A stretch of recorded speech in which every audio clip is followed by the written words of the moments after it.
Hai, selamat datang di video aktualisasi saya. Perkenalkan, nama saya Diah Puspita Dewi. Salam kenal.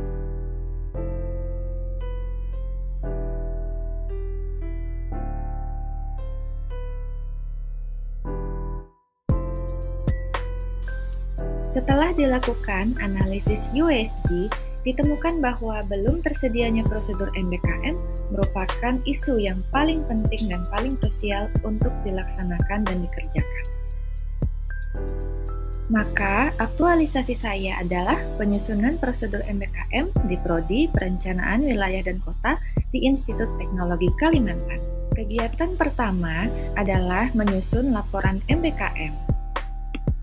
Kegiatan pertama yaitu menyusun laporan MBKM. Tahapan pertamanya adalah berkoordinasi dengan mentor dan PIC MBKM Prodi Perencanaan Wilayah dan Kota. Ada 8 kegiatan MBKM di Institut Teknologi Kalimantan, namun ada 4 saja yang dilaksanakan oleh Prodi Perencanaan Wilayah dan Kota. Yang paling utama adalah magang, yang kedua adalah pertukaran pelajar, yang ketiga adalah penelitian riset, dan keempat adalah proyek independen. Kegiatan selanjutnya adalah mengkomparasikan prosedur MBKM dari pusat dan turunan-turunannya di Institut Teknologi Kalimantan. Dengan mengkomparasikannya, diketahui bahwa ada banyak perbedaan. Namun, yang kesamaan yang paling penting adalah penting adanya prosedur-prosedur kegiatan yang tergambar dan terstruktur dan juga gampang dipahami oleh mahasiswa. Setelah dikomparasikan, kegiatan selanjutnya adalah mulai menyusun laporan MBKM. Yang paling utama adalah magang, karena PIC dari MBKM itu sendiri paling utama adalah mengerjakan program magang dibandingkan program yang lainnya.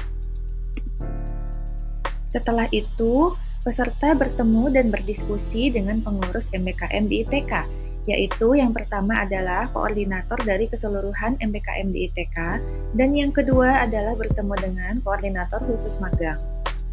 Kemudian, peserta juga bertemu dan berdiskusi dengan tenaga kependidikan di ITK untuk memahami benar secara jelas, secara timeline bagaimana MBKM itu prosesnya dilaksanakan dan bagaimana validasinya di tingkat instansi.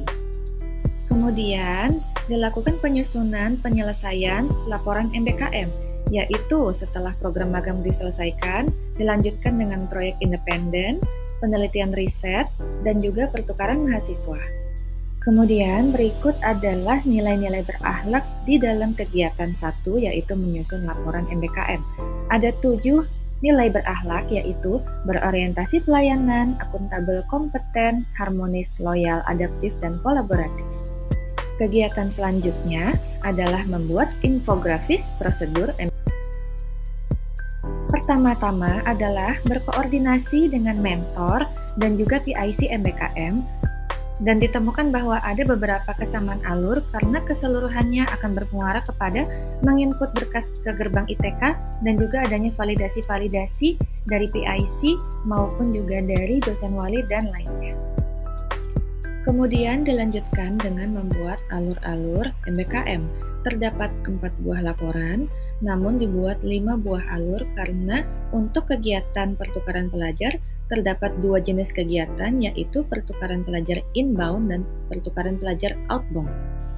Kemudian dibuatlah infografis MBKM di program studi perencanaan wilayah dan kota. Terdapat 4 buah infografis MBKM yang disusun.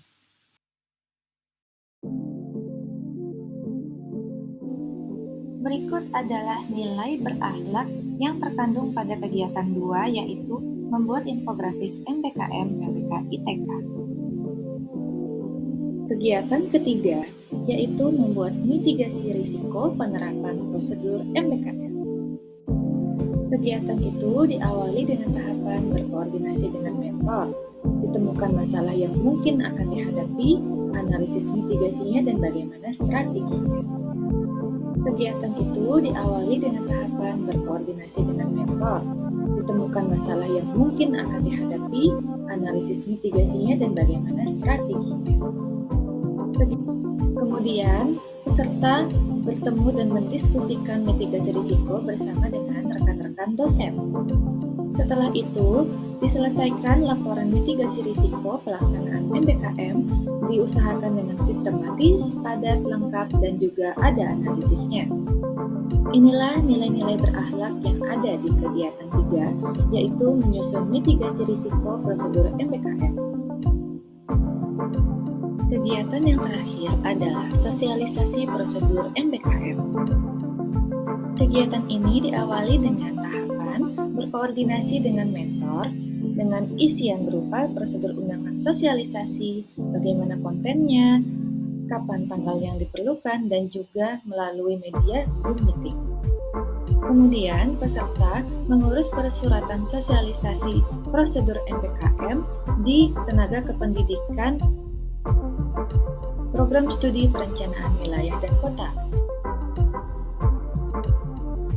Selain itu, juga disusun daftar hadir yang akan diisi oleh para hadirin melalui Google Form. Setelah itu, dilakukan sosialisasi prosedur MBKM yang dihadiri oleh para mahasiswa dan juga dosen.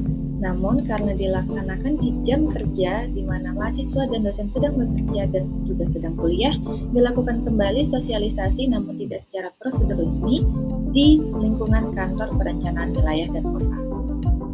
Berikut adalah nilai yang terkandung pada kegiatan 4, yaitu sosialisasi prosedur MBKM.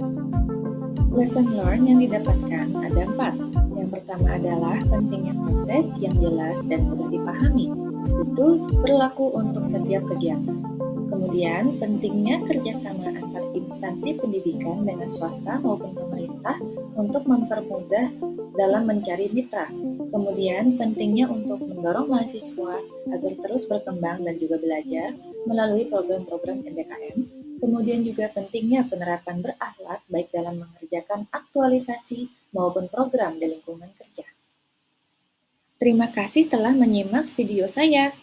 Semoga hari-harimu menyenangkan. Bye-bye!